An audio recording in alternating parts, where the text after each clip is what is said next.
네, 안녕하세요. 목요일, 금요일쯤 되면 조금 이제 저 체력이 슬슬 주말이 그리워지는 그런 시간이죠. 마이크 성능도가 참 좋네. 답안을 이제 슬슬 좀 이제 적응이 되어 갈 텐데 한 분씩 한 분씩 수업 마치고 답안을 좀 보도록 하겠습니다. 안 오시는 분들 계시네.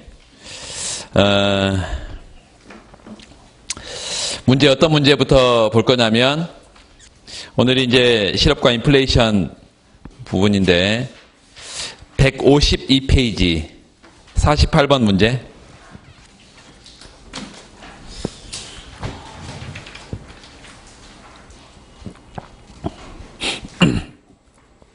(152페이지) 48번 문제. 2007년도 외시 문제인데 몇 가지 충격이 총 공급 곡선과 그 다음에 필립스 커브에 어떤 영향을 주는지 기본적인 내용들을 좀 정리하고 있는데요. 문제 보겠습니다. 물가 상승률과 실업률 간의 상충 관계를 나타내는 필립스 곡선은 거기 밑줄 그어놓으세요. 실물 변수하고 명목 변수를 연결시켜주는 고리다. 그래서 총수요 관리 정책의 근거로 자주 이용된다. 다음 각각의 경우에 생산과 물가 간의 상관관계를 예측해라. 산출량과 물가가 어떻게 변하는지 상관관계, 필립스 곡선에 또 어떤 영향을 주는지 설명해봐라. 기술진보에다 밑줄 기술진보. 이 기술진보가 있으면 이게 기술진보가 일시적이냐 영구적이냐 막 이렇게 주어지지 않고 그냥 단순하게 기술진보다. 그러면 약간의 가정이 필요합니다. 가정이 필요한데 이 기술진보로 인해서 생산성이 향상됐다 그랬죠. 생산성 향상 밑줄. 그러면 이게 생산성 향상이 노동 생산성인지 자본 생산성인지 둘 다를 의미하는지 뭐 정확하게 문제에서 지금 주지 않고 있으니까 몇 가지 가정들을 좀 추가해서 할 텐데 기본적으로 이 생산성 증가를 보통은 일시적인 생산성 증가는 노동 생산성의 증가로 보통 보고요. 영구적인 지속적인 생산성 증가는 자본 생산성에 영향을 주는 걸로 보통 이렇게 간주를 합니다. 물론 둘 다 보겠다면 둘 다 볼 수도 있는 것이고. 그래서 가장 중요한 것은 우리가 노동시장에 미치는 생산성이다 이렇게 생각을 하면 공급축 충격이다 이렇게 하고, 이 공급축 충격이 긍정적이에요 부정적이에요? 긍정적이죠. 기술진보니까. 생산성 향상. 그래서 공급 충격이 긍정적이면 총 공급 곡선이 우측 가겠구나. 뭐 이런 생각할 수 있겠죠. 그래서 우리가 지금 먼저 생각할 것은 공급 곡선이 항상 수직이냐, 항상 우상향하냐 두 가지로 나눠야겠죠. 공급 곡선이 단기 공급 곡선은 우상향하고 장기 공급 곡선은 수직이다 이렇게 가정을 먼저 해서 총 공급 곡선을 가정을 하고, 이렇게 가정한다면 필립스 커브는 또 어떻게 해요? 단기 필립스는 우하향하고 장기 필립스는 뭐 수직이다. 이렇게 우리가 가정을 해서 두 개 평면을 그려볼 수 있겠죠.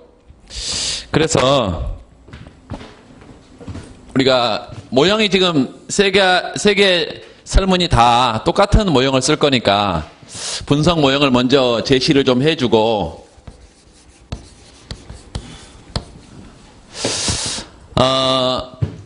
단기 총공급 곡선, 장기 총공급 곡선, 그래서 총공급 곡선을 총공급, 총수요. 총공급은 쇼틀런 필립스 커브, 쇼틀런 AS, Aggregate Supply Curve. 그래서 SR, AS 뭐 이렇게 해도 되고 SAS 이렇게 됩니다. 단기 총곡선, 롱런 AS. 롱런 AS는 요 공급곡선이 어떻게 생겼다? 잠재 산출량 수준의 수직이다. 그래서 이걸 스타 표시를 해도 되고 뭐 하점자로 n을 써서 내추럴 레이트 자연률 수준 산출량 이래도 되겠습니다. 단기 총공급 곡선은 어떻게 생겼어요? y equal y star 플러스 개머 p minus p expectation 이렇게 생겼다. 이게 물가 예측 오차가 물가 예측의 오차가 실제 산출량과 잠재 산출량의 괴리를 가져온다 이런 얘기고, 개머값은 보통 0보다 큰 값이고, 여기다가 이제 공급 충격을 더 추가하면, 뭐, 공급 충격 여러 가지 뭐 넣을 수 있겠습니다. V를 넣어도 되고, 뭐를? 입실론 넣어도 되고, 뭐 아무거나 하나 공급 충격을 이렇게 넣을 수도 있겠어요. 이게 총 공급 곡선이라면 총 수요 곡선은 Y 디맨드가 어떻게 생겼어요? 물가에 역관계 있고, 역관계. 그리고 나머지는 총수 영향을 주는 변수값들을, 가장 중요한 변수값이 뭐 정부 지출이라든가, 뭐 통화라든가, 뭐 조세를 통해서 소비 영향을 준다거나, 뭐 이런 것들이 지금 총수요의 구성 요소다 이렇게 말할 수 있겠습니다. 요게 이제 단기 총수요 총공급 곡선이야. 필립스 커브, 필립스 곡선.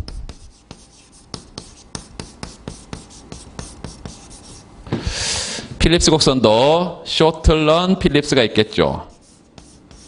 롱런 필립스가 있죠. 그래서 쇼트런 필립스는 우하향하고 파이하고 파이 익스펙테이션이 마이너스 H, U 마이너스 UNR 자연실압률 수준 뭐 이렇게 해가지고 장기에는 파이하고 파이 익스펙테이션이 항상 같아서 파이 이퀄 파이 익스펙테이션 실업률이 자연 실업률 수준에서 수직의 필립스가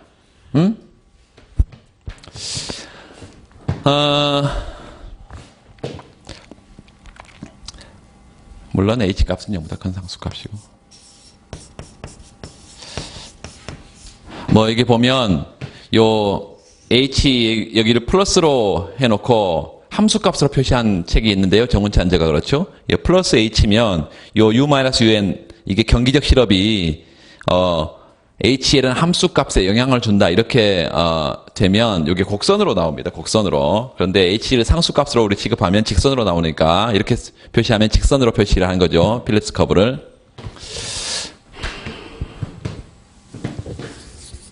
첫 번째 기술 진보가 있어요. 요 하나만 뭐 한번 그려보고 나머지는 그냥 강의 안에서 그냥 확인하겠습니다. 요 PY 평면의 총 공급 곡선은 수직의 형태고 장기에는 롱런 필립스 LRPC 혹은 LPC 뭐 LPC라고 한번 써볼까요? 잠재 산출량 수준에서 그리고 우상향하는 이런 형태의 SAS, SRAS, SRAS, 죄송합니다. 이게 뭐야? 잠이 덜 깼나? LAS. 처음에 이런 상태. 물가가 P0, A점. 기술 진보가 있는데요. 요 기술 진보가 노동 생산성에 영향을 주는 기술 진보라 그래서 노동 생산성, 공급 측에만 영향을 주고 자본 생산성에 투자 뭐 이런 걸 고려하지 않게 되면 이 기술 진보가 노동 생산성, NPL 요걸 끌어올리는 이런 충격이다 이렇게 우리가 가정을 하게 되면 공급 곡선이 어떻게 돼요? 단기에 이렇게 우측으로 가겠습니다. 이렇게 공급 곡선 우측으로 가겠어. 수요는 굳이 뭐 안 집어넣어도 되겠어요. 공급 곡선 우측가. 물론 수요가 이렇게 뭐 있어도 뭐 상관없이 이렇게 AD 곡선이 이렇게 있고 그러면 단기적으로는 이런 점에서 물가가 하락하게 되고 SAS 제로, SAS1 이렇게 B점 산출량은 증가하고 물가는 하락하고 이렇게 생각해 볼 수 있겠죠. 자, 이런 것이 필립스 커브에는 어떤 영향을 줄까요? 파이 U 평면에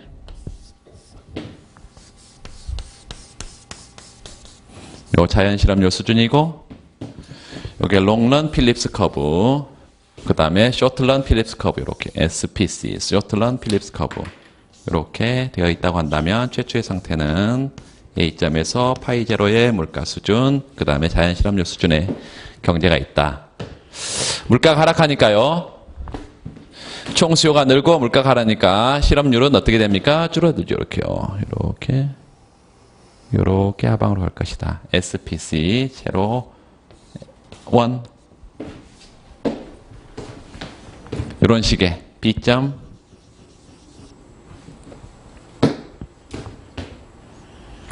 단기적으로는 이렇게 A점에서 B점으로 가고 물가 하락하고 실업이 줄어서 산출량이 증가하고 산출량 증가 물가 하락 여기 물가 하락 실업 감소 산출량 증가 뭐 이런 식으로 하겠죠. 장기적으로는 요게 이제 롱런 필립스 커브도 우측으로 간다고 하면 이렇게 우측으로 장기에 우측으로 간다면 한 번 더 요 SAS가 이렇게 우측으로 가면서 SAS2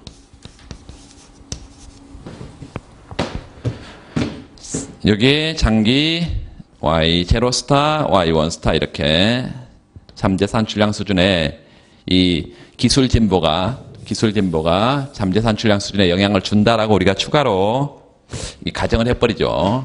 Y 스타 잠재 산출량에 영향을 주는 물론 이제 잠재 산출량에 영향을 주지 않는다면 단기로 갔다가 다시 돌아오는 그런 충격이라고 이걸 이제 3번 설문에 가보면 유가나 원자재 가격 상승은 보통 뭐라고 했어요? 일시적인 충격이라 그랬잖아요. 그 일시적인 충격은 갔다가 다시 돌아온다. 그런데 이거는 이제 지속적인 충격이라고 우리가 생각을 해서 요 기술 진보가 Y스타에 영향을 준다. 잠재 산출량에 영향을 준다. 이렇게 가정을 하게 되면 C점으로 가게 되고 결과적으로 얘도 한 번 더 좌측으로 이동하면서 필립스가 SPC2로 그게 이런 형태로 모두 이동하는 이런 점 C점으로 그래서 롱런 필립스 커브도 좌측으로 가는 이렇게 자연 실험률에 영향을 준 잠재 산출량에 영향을 준다는 것은 뭐 당연히 자연 실험률에 영향을 주는 거죠. 그래서 이런 점이 C점이 되겠다. LPC 프라임 LAS 프라임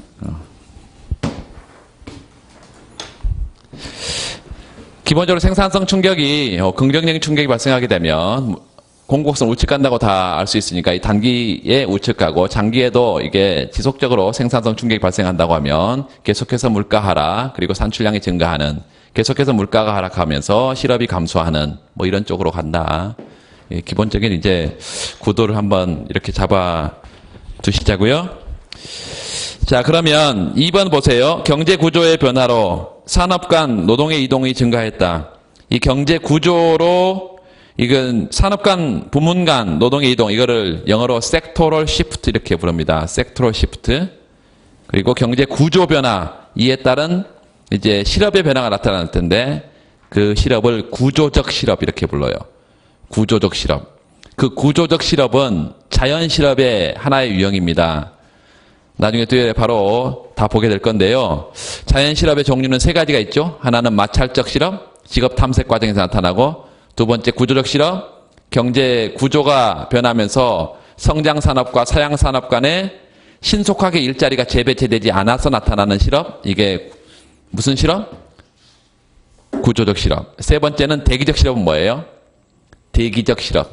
이것도 뭐예요? 자연 실업입니다. 대기적 실업은 임금이 신축적으로 변하지 않아서 자신에게 노동이 할당되기를 기다리는 과정에서의 실업이에요. 임금이 신축적으로 움직이면 안 나타날 텐데 어떤 이유에서건 임금이 신축적으로 조정되지 않아서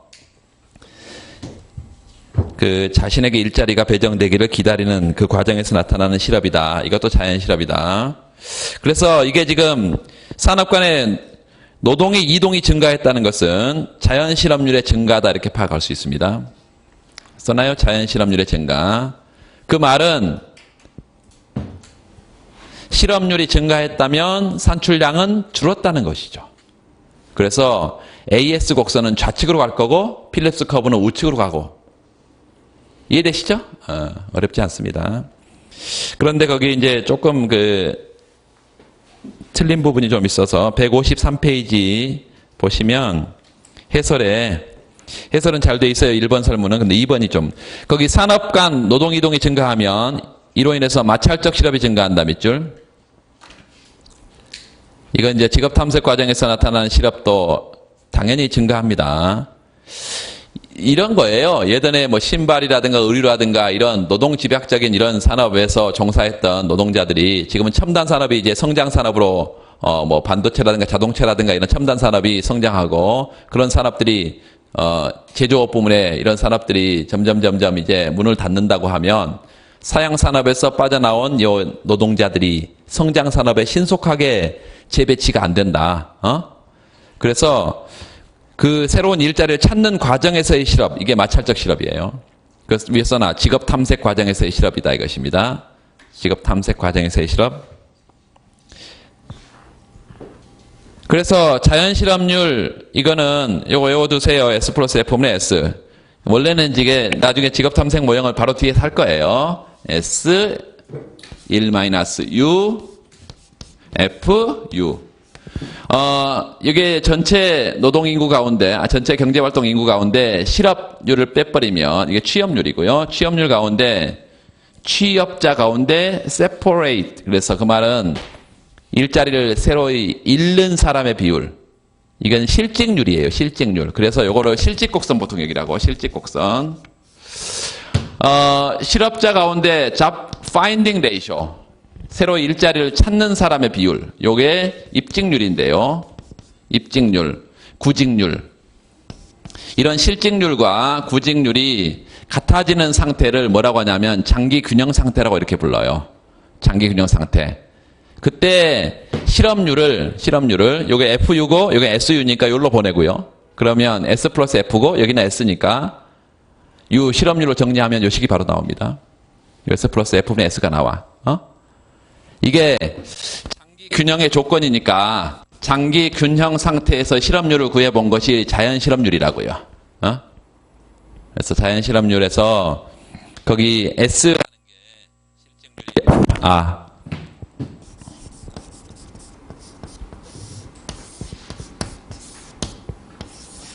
실직률이 요 실직률이 여기에 늘면 자연 실업률 자체가 늘게 됩니다.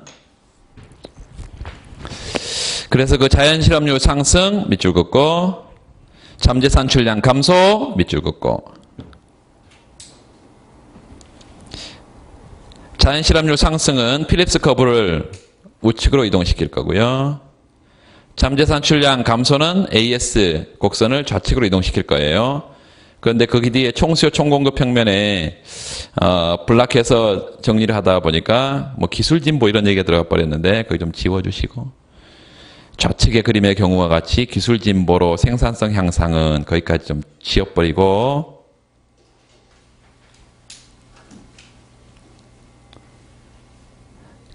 거기 설명은 위에 다 했어요. 이미 1번에서. 거기에 필요한 설명은. 그래서 LRAS와 SRAS 단기 총공곡선, 장기 총공곡선을 좌측으로 이동시킨다. 거기서부터 맞습니다.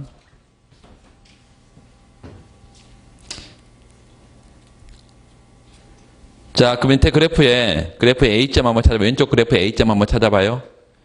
SAS 제로하고 AD가 만나 떨어지는 점인데 SAS 제로에서 SAS 1으로 화살표 하나 하고 이게 단기에는 실업률이 증가하면 산출량이 준단 말이죠.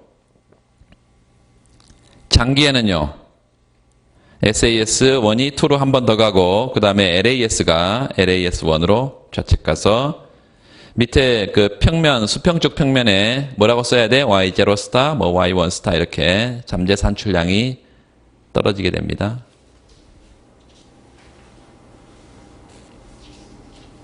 오른쪽 그래프 필립스 곡선도 최초 A점 한번 찾아봐요. A점에서 자연 실업률이 상승하게 되면 우측으로 필립스 커브가 처음에 실업률이 증가한 것이고 두 번째는 자연 실업률 증가 이렇게 해서 A, B, C로 가겠죠.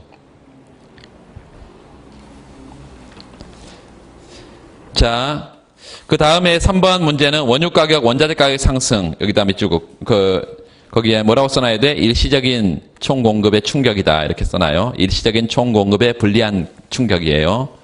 그러니까 충격의 효과가 단기적으로 나타나고 장기에는 돌아온다. 이렇게 하면 되겠습니다. 뒤에 그래프 가보십시오. 154페이지 보면 원유 가격, 원자재 가격 상승이 일시적인 충격인데 밑줄. 자연 산출량은 감소하지 않아요. 그런데 그 일시적인 충격이다. 거기다 LRAS 장기 총공급선은 움직이지 않고 단기 총공급선만 우측가요, 좌측가요? 불리한 충격이니까 좌측가겠죠. 그래서 SS0에서 SS1으로 화살표. 불리한 충격이 좌측 한번 가. 그럼 새로운 균형점에서 물가가 어떻게 돼? 상승하고 산출량은 감소하고. 이게 단기적인 충격의 효과고. 오른쪽 필립스에서는요. 산출량 감소하니까 실업률은 늘고 우측 가겠죠. 실업률은 늘고 물가는 상승하니까 우측 간다. 화살표 SPC0에서 SPC1으로 화살표를. 자, 그런데 이 충격이 그 그래프 밑에 장기적으로는 아무런 영향을 주지 않는다라는 것인데 그 이유가 그 밑에 보세요. 총수 총공급 평면에서 원유 원자재 가격 상승은 장기 총공급선은 변화가 없고 단기 총공급선만 좌측 이동시키는데 그렇게 좀 써놓읍시다. 거기 뭐라고 써놓냐면 원자재 가격 변화가 일시적이기 때문에 장기적으로는 효과가 사라진다. 이렇게 좀 써놓고 장기 효과는 사라져요. 일시적인 충격이라고 우리가 가정을 했기 때문에. 그러면 총공급의 좌측 가는 충격 자체가 다시 원래로 돌아와 버리겠죠. 생산성 감소 충격인데 생산성이 다시 회복이 되니까 원래로 돌아오지. 그래서 SS1에서 SS0로 다시 화살표를 하고 필립스 커브도 1에서 0로 다시 화살표하고 돌아와 버린다. 또 어떻게 얘기할 수도 있냐면 처음에 공급 충격이 발생했을 때 스태그플레이션 상황이죠. 그래서 경기 침체가 계속되면 사람들이 물가가 어떻게 될 거라고 생각하나요? 물가가 떨어질 거라고 생각한다. 이거지. 기대 물가가 떨어질 거라고 생각해. 그래서 처음에 공급 충격에 따른 스태그플레이션, 인플레 현상이 나중에 사라진다 이렇게 생각할 수 있겠습니다.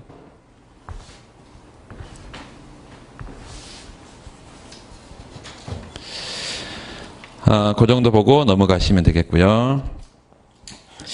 그 뒤에 필립스 곡선의 그 수식에 관한 것들을 좀 교과서에는 많이 있는데 조금 의미 있는 거를 하나 보겠습니다. 하나만 넘기고 어디 보시냐면 50번 문제를 158페이지 문제를 좀 볼게요. 물가 연동 계약입니다. 물가 연동 계약에서 필립스 커브인데 필립스 커브 곡선 한번 보세요. 파이 t 이퀄 파이 t 마이너스 1 플러스 3 0.06 마이너스 ut 이렇게 주어져 있다. 그러니까 원래 이게 이제 기대가 첨가된 필립스 커브일 텐데 그 기대의 물가가 전기 물가로 되어 있네요. 무슨 기대? 정태적 기대. 파이 t expectation이 파이 t 마이너스 1인 거죠. 정태적 기대. 그리고 파이 u 평면의 기울기가 얼마? 마이너스 3이죠. 파이 u 평면의 기울기가 마이너스 3이고 단기적으로 실업률이 자연 실업률에서 이탈할 수 있다면 우하향하는 단기 필립스 곡선이라고 이렇게 생각할 수 있겠습니다. 장기적으로는요. UT가 0.06, 6%라고 하면 자연 실업률 수준에서 수직이겠죠. 그래서 거기서 0.06 이거만 봐도 6%가 자연 실업률인 것을 알 수 있겠습니다. UN 이퀄 0.06이겠지. 그리고 어떤 단서를 또 줬냐면 T-1기의 실업률은 자연 실업률과 같다. 밑줄 긋고 UT-1은 얼마? 몇 퍼센트? 6%. 전기 실업률이 6%예요. 물가 상승률은 0%다. 그러면 기대 물가 상승률은 몇 %일까요? 전기에 0%지. 두 사건이 발생했는데 정부가 실업률을 이제 5% 수준으로 유지하려 한다. 거기다 써놔 목표 실업률을 5%로 유지하고자 해. 그러면 지금 6%인데 5%로 낮추고자 1%는 낮추려고 하는 거죠.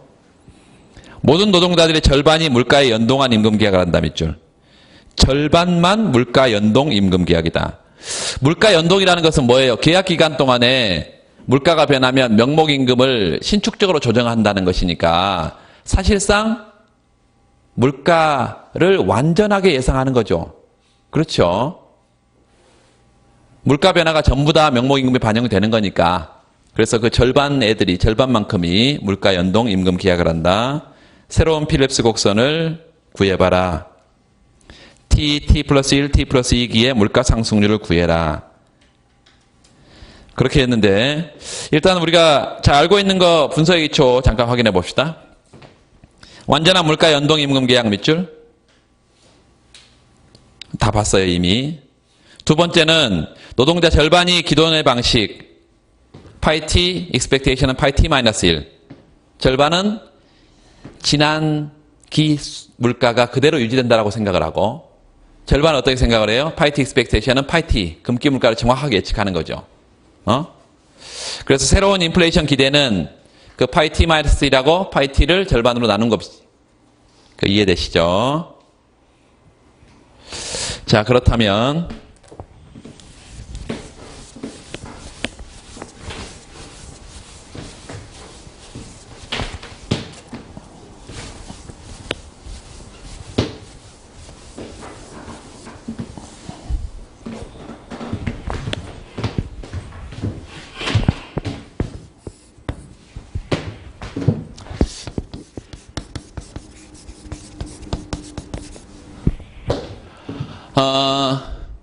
지금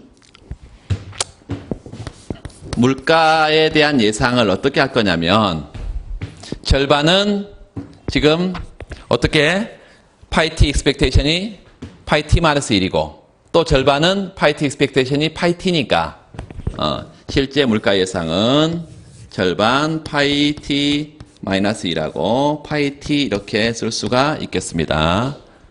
T기의 물가 예상은 거기 나와 있는 것처럼. 그리고 필립스 커브가 어떻게 주어져 있냐면 파이 T 이퀄 파이 T 마이너스 1 그리고 플러스 여기가 3 이렇게 주어져 있고 몇 퍼센트? 6% 0.06 마이너스 UT 이렇게 주어져 있죠 지금? 그쵸? 그런데 요게 이제 정태적 기대를 의미하는데 이게 최초의 필립스 커브고요. 최초에 주어져 있어 필립스 커브가. 그리고 전기의 실업률 T-1기의 실업률은 6%라고 이렇게 줬고 전기의 물가도 줬어. T-1 전기의 물가가 몇 퍼센트? 0%요. 이런 게 지금 설문에서 다 주어진 것이에요. 그리고 나서 뭘 구하라고 했냐면 설문을 해결해 보면 첫 번째 새로운 필립스 커브를 구해라. 새로운 필립스 커브. 요 파이 T expectation 기대가 첨가된 요 필립스 커브는 이렇게 생겼겠죠. 시험 본 게 이 1시간 집중한 게 지금 피곤함으로 얼굴에 묻어 있어요. 예, 오늘 목요일에서 그런 거예요? 아니면 시험을 너무 열심히 봐버린 거야? 여기가 3, 0.06이고 마이너스 UT예요. 실업률이에요. 여기 그대로 집어넣읍시다. 요거를 문제에서 주어진 절반은 물가 연동, 절반은 T는 여기 2분의 파이 T 마이너스 1 그리고 파이 T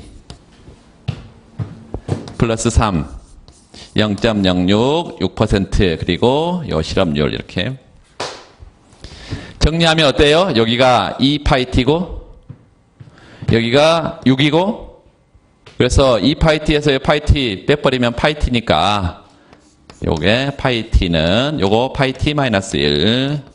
그리고 여기가 6으로만 바뀌는 게 새로운 필립스죠. 문제에서 새로운 필립스 커브를 구하라 그랬어요. 새 필립스 커브는 얘예요. 새로운 필립스 커브가. 자, 기존의 필립스 커브는 이렇게 생겼는데요.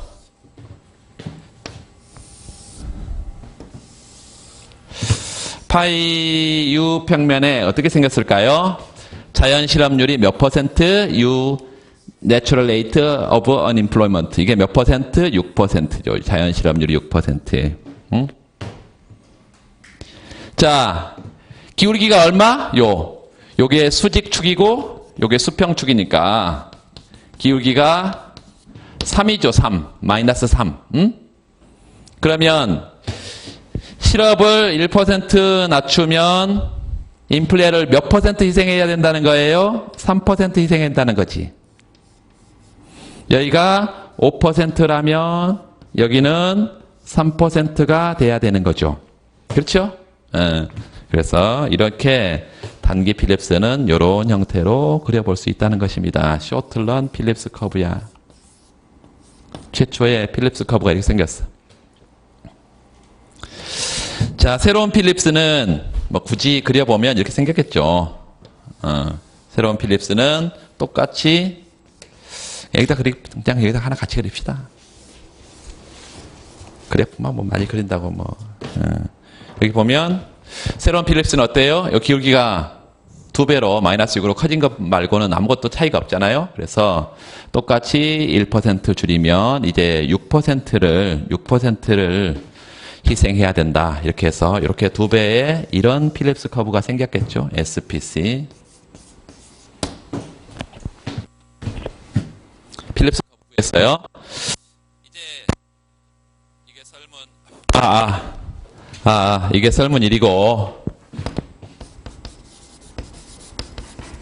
두 번째는 이제 T-1기, T기, T 플러스 1기 뭐 이렇게 했나요?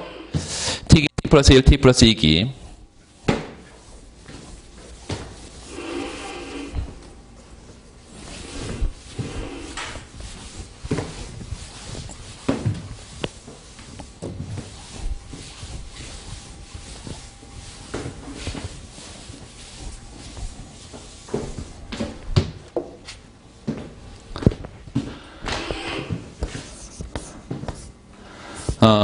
각각 지금 그걸 그냥 도표로 한번 그려보면 물가 상승률을 각각 물가 상승률을 구해라 이렇게 했는데 설문 이거 새로운 파이 t는 파이 t 마이너스 1 여기가 플러스 6 0.06 마이너스 ut 이렇게 생긴 필립스 커브를 가지고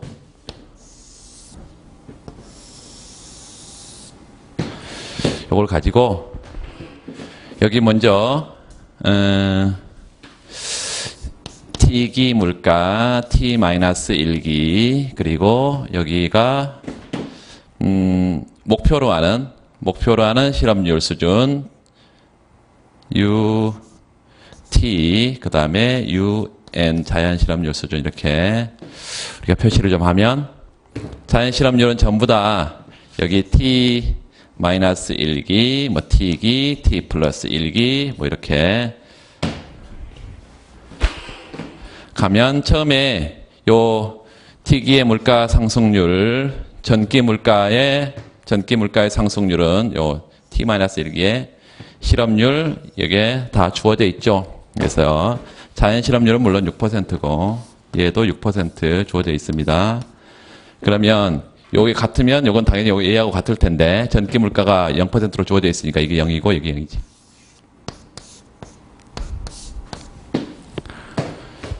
그리고 얘는 전부 다 이제 6%죠. 쭉 6% 자연 실업률 수준.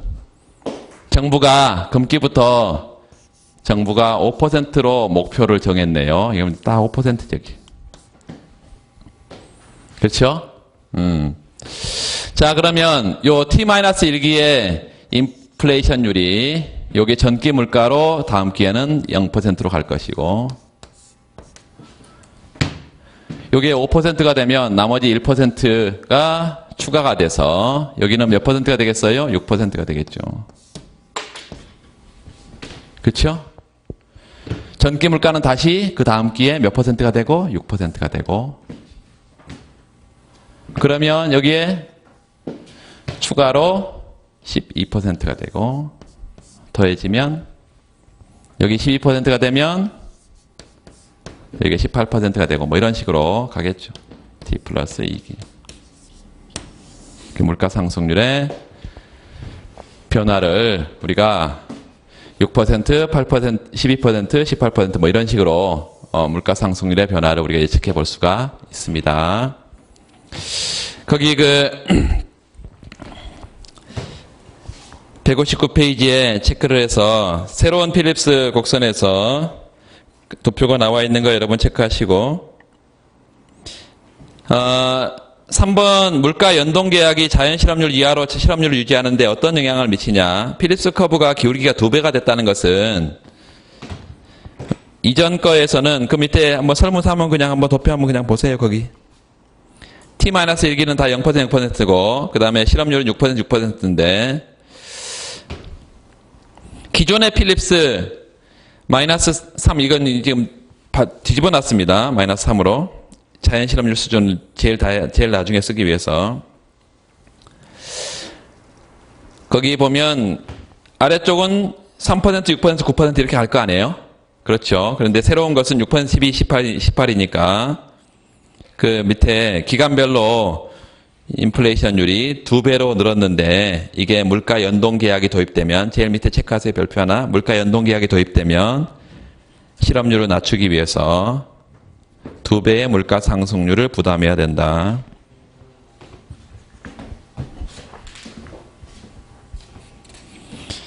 그거 보시고 넘어가겠습니다.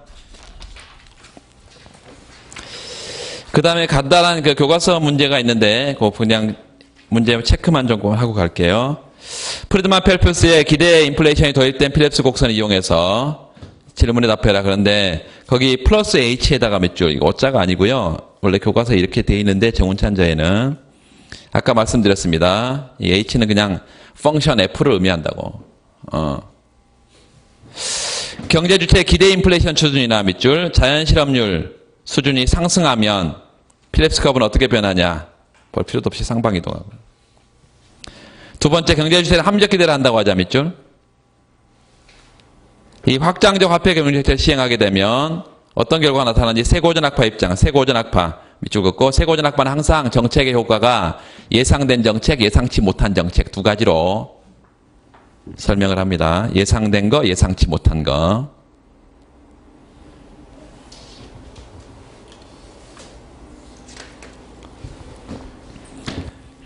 잠깐 확인을 하고 그것만 정책만 잠깐 볼게요.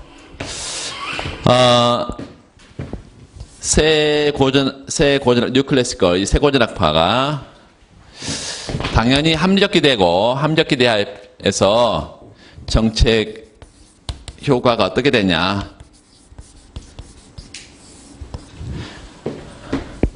뭘로 분석한다고요?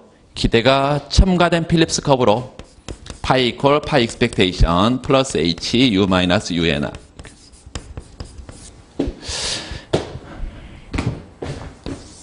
단기에는요, 함적 기대를 한다 하더라도 파이 익스펙테이션이 고정돼 있다. 단기에 불안전 정보 상황에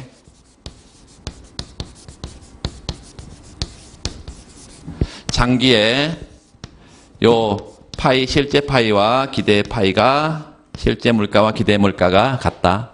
이렇게 우리가 보게 되면 예상된 정책을 보기 전에 예상치 못한 정책을 먼저 확장 정책을 좀 보면 필립스 커브가 방금 우리가 본 것처럼 파이 U 평면에 자연 실업률 수준을 표시하고 자연 실업률. 자, 이 필립스 커브는요. 곡선이라는 것만 다르고 자 보세요. 실제 실업률이 자연 실업률 수준에 있다고 하면 반드시 실제 물가와 기대 물가는 같겠죠. 그렇죠? 그래서 우리가 한 점을 이 점 자연 실업률 수준에 한 점을 찍어보면 이 한 점을 이때 인플레이션율을 파이 제로라 하면 기대 물가도 파이 제로지. 응? 만약 이 파이 제로가 잡혀 있는 상태에서 뭐만 올라간다면 실제 물가만 이렇게 올라간다면요.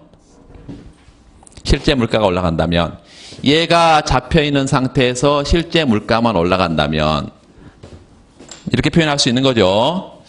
파이가 파이 익스펙테이션보다 더 크다 하면 이 말이죠. 그렇다면 결과로 얘가 얘보다 크면 얘는 얘보다 작아야지.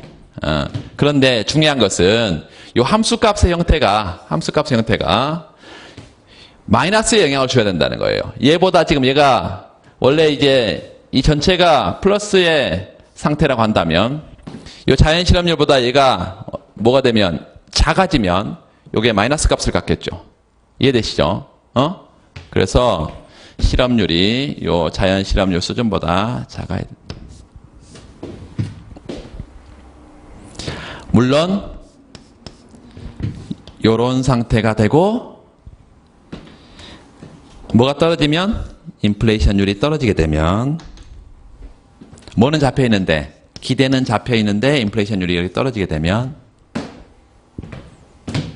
실업률은 자연 실업률보다 당연히 더 높아지겠다. 요렇게. 그래서 단기 필립스 곡선은 우하향하는데요. 우하향하는데 요걸 이제 문제에서는 이렇게 곡선으로 표시를 곡선으로 여기서 이렇게 플러스가 돼 있으면 만약에 요거 이제 여러분 스스로 이렇게 만들 필요는 전혀 없어요. 이 책만 이렇게 되어 있습니다.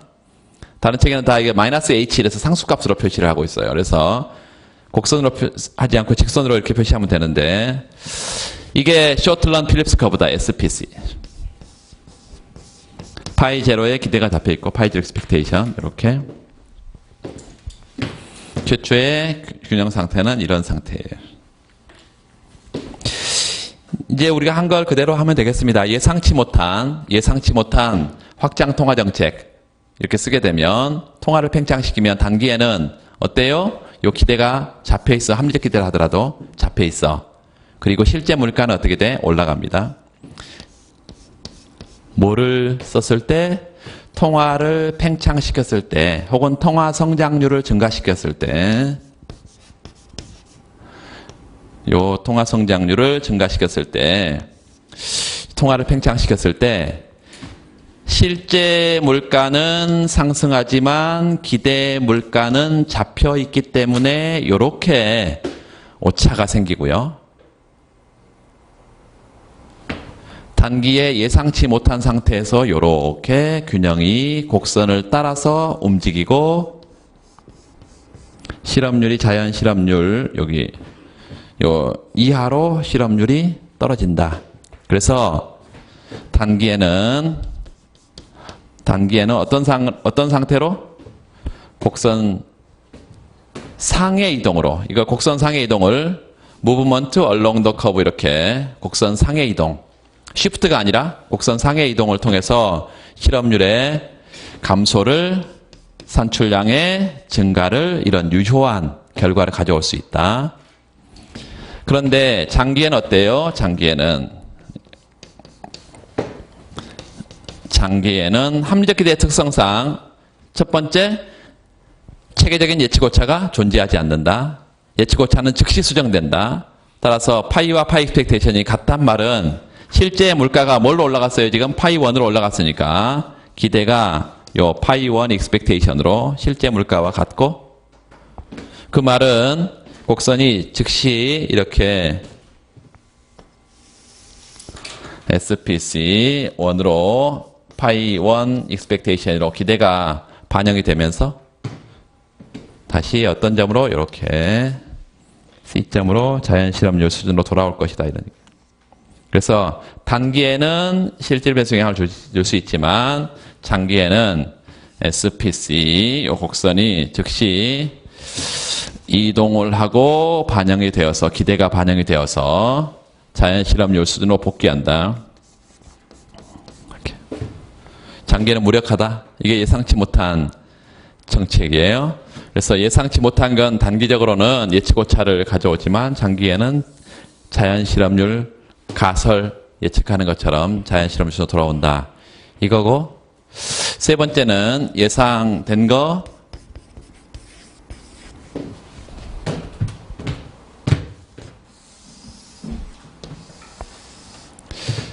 요 파이 U 평면에 중간에 자연 실업률 수준을 표시하고 요 내추럴 레이트 오브 언엠플로이먼트 우하향하는 이런 형태의 단기 필립스가 SPC 단기 필립스가 있고 파이 제로 expectation 최초의 상태에서 파이 제로 A.,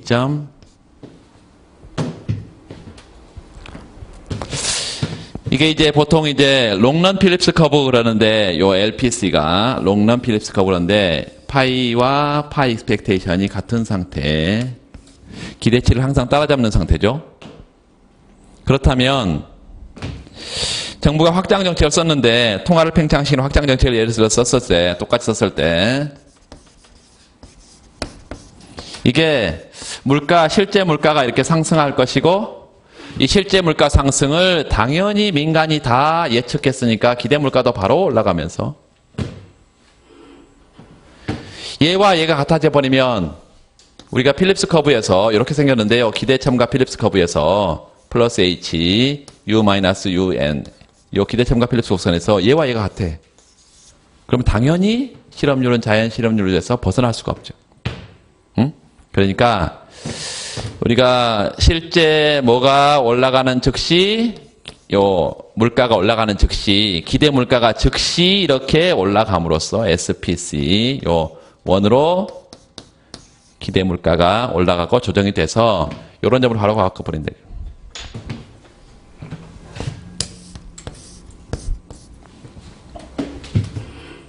실업률에는 아무런 영향을 못 주고 인플레만 가속화된다. 또 예상된 정책을 또 썼다.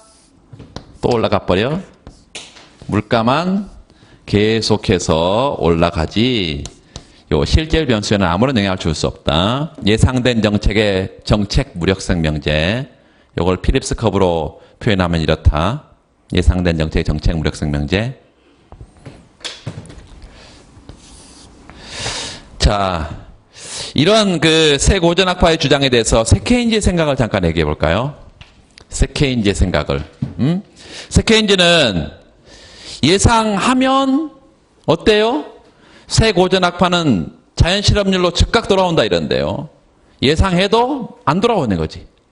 그래서 출발을 할 때, 처음에 출발할 때 이걸 갖고 출발하는 게 아니라 이제 예상치 못한 충격이 왔을 때 단기적으로는 새 고전학파도 유효하고 당연히 세케인지도 유효하겠죠. 그렇죠. 예상치 못한 정책은. 그런데 예상된 정책은 이때 이제 장기에는 예상되면 요로 돌아간다는 새 고전학파의 주장과는 달리 세케인지는 어떻게 했어요? 신속하게 못 돌아가니까 중간에 어딘가 걸리겠지. 요 필립스 단기 필립스가 요 중간에 어딘가 걸려. 근데 이걸 이제 이 필립스 커브 이것만 그렸을 때는 중간에 걸려서 요런 점에 실질 변수에 영향을 준다 이렇게 하면 되는데요. 총 공급 곡선하고 그리면 이게 완전히 동전의 양면이어야 돼서 총 공급선하고 그리면 이 점하고 이 점에 뭐가 달라? 물가 수준이 달라요. 물가가 달라. 그러니까 거기 강의 안에 있는 것처럼 일단은 한번 보세요. 필립스 커브만 그리면 그렇게 세케인지 학파는 그리면 됩니다. 오른쪽 보세요. 162페이지. B, C, C' 이렇게 하면 돼. 그런데 그 기대가 파이 1 expectation이죠. 파이 1 expectation. 거기 지금 파이 0, 파이 1 이렇게 돼 있는데 그 뒤에 파이 2 expectation 이렇게 돼 있는 거를 파이 1으로 바꿔주세요. 그래서 실제 물가가 파이 1으로 올라가는 것을 알게 되면 C점으로 간다는 게 세고전학파의 주장인데, 세케인즈는 스티키하게 조정되기 때문에 물가의 경직성, 거기밖에 못 간다. C 프라임처럼. 근데 만약에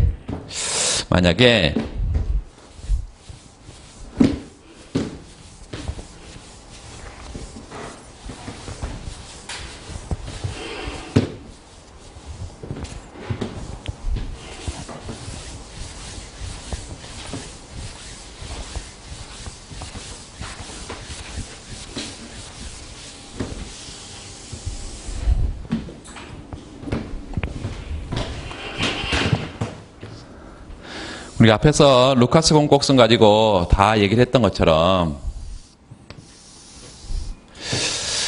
PY든 파이Y든 마찬가지입니다. 아무렇게나 써도 상관없어요. 이 잠재 산출량 수준이 있고 Y 스타, 우하향하는 AD가 있고 우상향하는 AS가 이렇게 있어서 단기 AS가 쇼틀런 AS가 이렇게 생겨서 총 수요를 늘리는 충격이 예상치 못한 충격이라고 하면 이게 AD가 이렇게 갈 거 아니에요. 예상치 못한 총 수요 확장 정체를 쓰게 되면 물가가 처음에 P0에서 어디로 가요? 요 P1으로 가지. 그러면서 산출량도 Y1으로 이렇게 는다는 게 단기에 예상치 못한 총 수요 관리 정책의 효과예요. 그걸 필립스로 표현해 봤더니 이렇게 생겼잖아.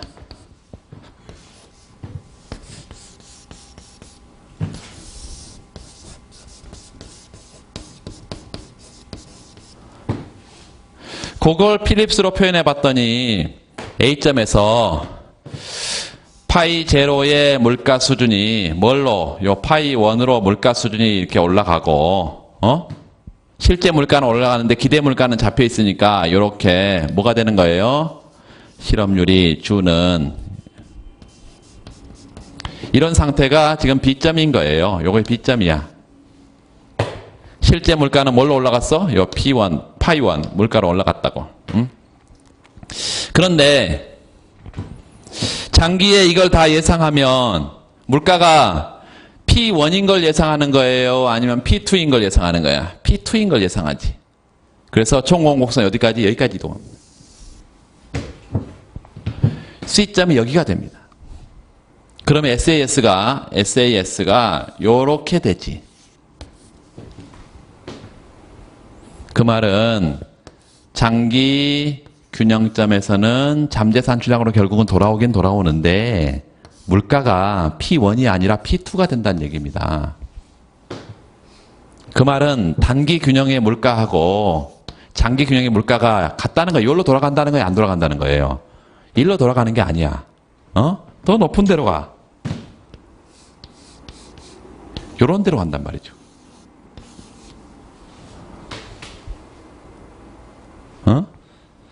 그걸 예측하기 때문에 요게 여기까지 가버리죠. 이렇게. 파이 2 expectation이죠.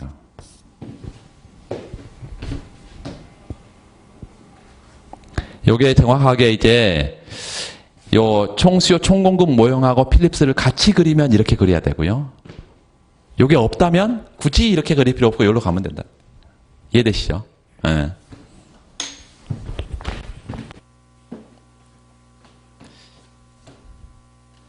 자, 그렇게 하고 세케인 작파 얘기를 하나 더 보겠습니다. 167페이지 53번 문제를 좀 보시면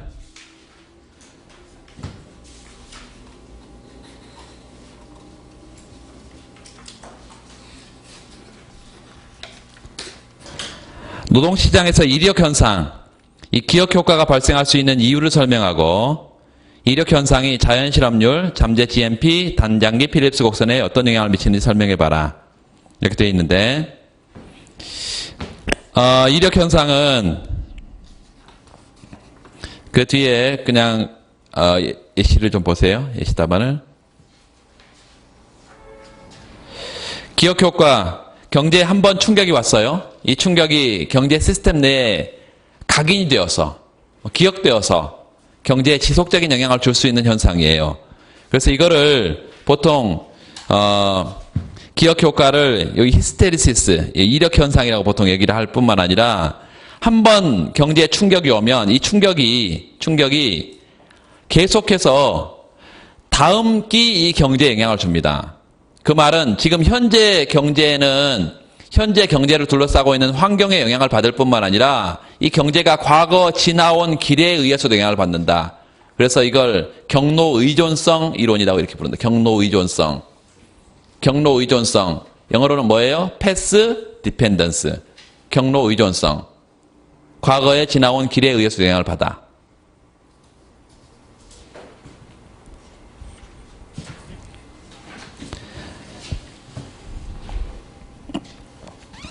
그게 어떤 의미인지 조금 이따 그래프를 가지고 바로 잠깐 그래프를 보고 바로 확인해 버릴까요?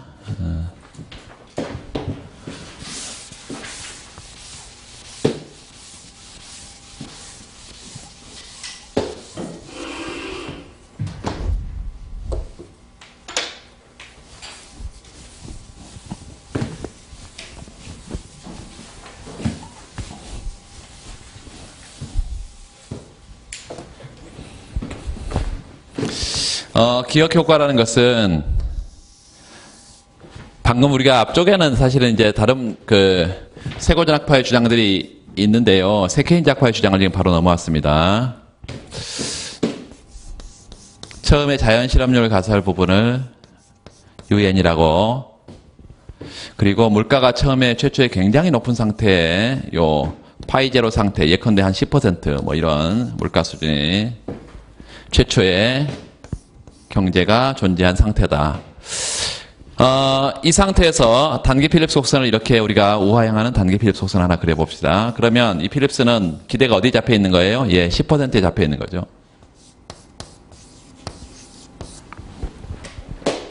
이 상태야.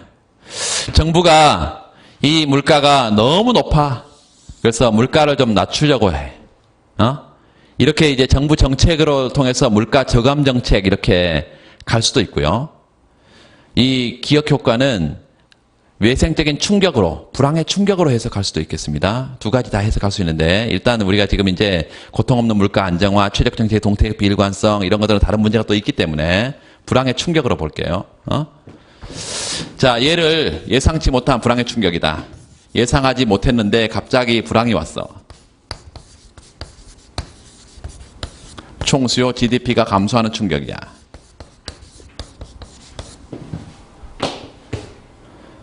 그러면 실제 불황이 오면 항상 물가가 떨어집니다. 그 물가가 이렇게 파이1으로 실제 물가는 떨어지는데 기대를 못했기 때문에 요 기대가 잡혀있는 상태에서 실업이 크게 느는 요 희생을 치르게 된다. 이렇게 커다란 희생을 치르게 돼. 이런 요 예상치 못한 충격이, 불황의 충격이 와서 실업률이 크게 늘었어요. 첫 번째 불황의 충격은 요 곡선 상의 이동이 나타난다는 게 첫 번째로 기억해야 될 거고, SPC 제로. 왜? 기대가 잡혀 있는 상태이기 때문에. 두 번째는요, 요 실제 물가가 하락하게 되면 이제 민간의 기대가 여기에 민간의 기대가 작동을 하는데, 통화주의는 적응적 기대를 말하고, 그리고 세고전학파는 함적 기대를 말합니다.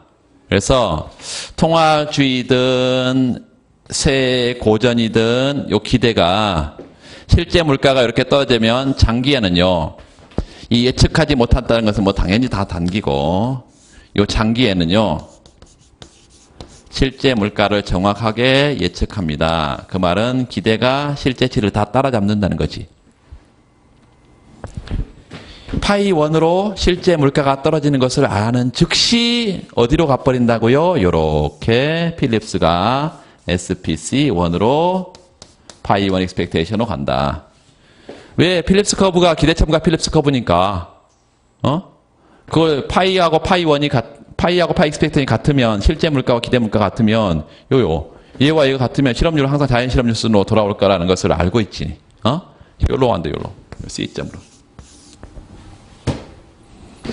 그래서 단기에 큰 실업의 희생을 치르게 되지만 실업률은 원래로 자연 실업률로 돌아온다는 게 자연 실업률 가설이에요. 이게 SPC, 필립스 커브가 즉시 하방의 이동을 통해서, 이거 시프트입니다, 이제. 하방의 이동을 통해서 실업률은 자연 실업률로, 자연 실업률로 복귀한다. 이게 자연 실업률 가설이야. 그런데 새 케인즈는 그런 얘기가 아니라는 거예요. 통화주의는 이런 얘기를 하지만 새 케인즈는 민간이 이렇게 예측했다고 해가지고, 새 케인즈, 지금 우리가 얘기하고자 하는 새 케인즈는 민간이 이렇게 예측했다고 해가지고 즉시 B점에서 C점으로 돌아가냐? 그렇지가 못하다는 거예요. 물가의 경직성, 피경직. 물가의 경직적인 조정, 얘 때문에 완전히 예상했다 하더라도 원을 다 예측했다고 하더라도 조정이 신속하게 나타나지 않는다. 이렇게 해서 요렇게 조정이 SPC 1'까지밖에 못 간다. 기대는 뭔데? 파이 1 expectation인데 여기까지 못 가.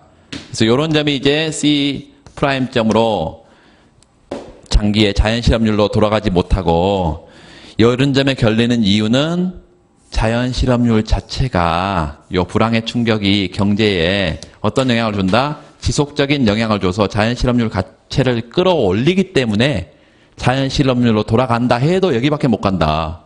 요 C'점까지밖에. 그러면 요 뭔가 설명이 있어야 될 거 아니에요. 요 불황의 충격이 경제의 자연 실업률을 끌어올린다는 뭐 설명이 있어야 될 거 아니야. 그 설명이 이제 세케이지 작품의 노동시장의 모든 이론들이에요. 가격 경직성 이론들, 임금, 실질임금, 명목임금 경직성 이론들. 자, 거기에 이제 자세하게 써놨는데 첫 번째부터 좀 봅시다. 노동시장의 신호효과 스티그마 이펙트 첫 번째 밑줄. 이건 어떤 거예요? 일단 불황이 찾아와서 내가 가장 먼저 잘렸네? 내가 먼저 가장 최초의 감원 대상이 됐네? 그러면 내 생산성이 다른 애들보다 가장 떨어진 애라는 낙인이 찍힌다는 거예요. 그래서 나중에 경기가 회복이 된다 하더라도 이런 사람들은 재취업이 어렵다 이거지. 그게 스티그마 이펙트. 거기 밑줄 그어놓으세요. 생산성이나 노동에 대한 태도에 영구적인 효과를 남길 수 있다. 그런데 그 낙인이 사실상 실제적인 이유가 뭐냐면, 실직을 당하게 되면 더 이상 이제 사내 교육 이런 걸 받을 기회가 없기 때문에 거기 실업자가 되면 유용한 기술을 배울 기회가 박탈된다. 따라서 실질적으로 생산성도 떨어져 버립니다. 두 번째, 노동에 대한 의욕 성취욕 하락. 내가 상당 기간 동안에 내가 일자리를 찾았는데 일자리를 못 찾았어. 그러면 거기 밑줄 그으세요. 구직행위 자체를 포기해버린다. 이 실망 실업자는 사실은 이제 실업률 통계치에서 뭐예요? 비경제 활동 영역에 포함이 돼버립니다. 실업이라는 것은 일할 능력과 의사가 있어야 되는데 의사 자체가 없어버리기 때문에 실업률에 포함이 되지 않아. 그런데 자연 실업에는 영향을 준다라는 게 세케인지의 주장이고, 세 번째는 내부자 외부자 모형에서, 그 내부자라는 것은 지금 취업 상태에 있는 사람, 외부자는 뭐예요? 실직 상태에 있는 사람. 이렇게 말할 수 있는데, 더 중요한 건 뭐냐면, 노사 임금 협상 과정에 자신의 의사를 관철할 수 있는 사람은 내부자. 전혀 의사를 투영할 수 없는 사람은 외부자. 이렇게 해서, 내부자들은 지금 안 잘리고 취업 상태에 있는 사람들은 상대적으로 생산성이 높은 근로자들이니까 자신들의 이해만 따져서 고임금을 요구한다 이것입니다. 나중에 얘기하겠지만 비대칭 정보의 노동시장에서는 이런 노조의 주장을 누가 받아들여요? 기업이 받아들여. 당연히 자신의 이윤극대화에 부합하기 때문에. 임금 낮추면 나중에 이제 우리가 효율임금 모형에서 얘기하겠지만 임금을 높게 주지 않고 낮추면 어떤 현상이 나타난다고요? 생산성이 높은 H타입의 근로자가 이 직장을 떠나버린다. 노동이직. 그러면 신규로 채용해야 되고 교육훈련해야 되고 이런 것들이 다 노동이직 비용이다. 영어로 뭐예요? 턴오버 코스트. 이 노동이직 비용을 고려했을 때 누가? 기업이 높은 임금을 제공하는 게 기업의 이윤 극대화에 부합한다. 두 번째는요. 임금 낮추면 이 직장을 안 떠나고 있는 H타입이 있어. 생산성이 높은 근로자들이 있어. 자기의 생산성에 걸맞지 않는 임금을 주면 어떻게 해? 이제 태만하죠. 태만. 셜킹 모델이라는 게 있어요. 태만 모델에 따르면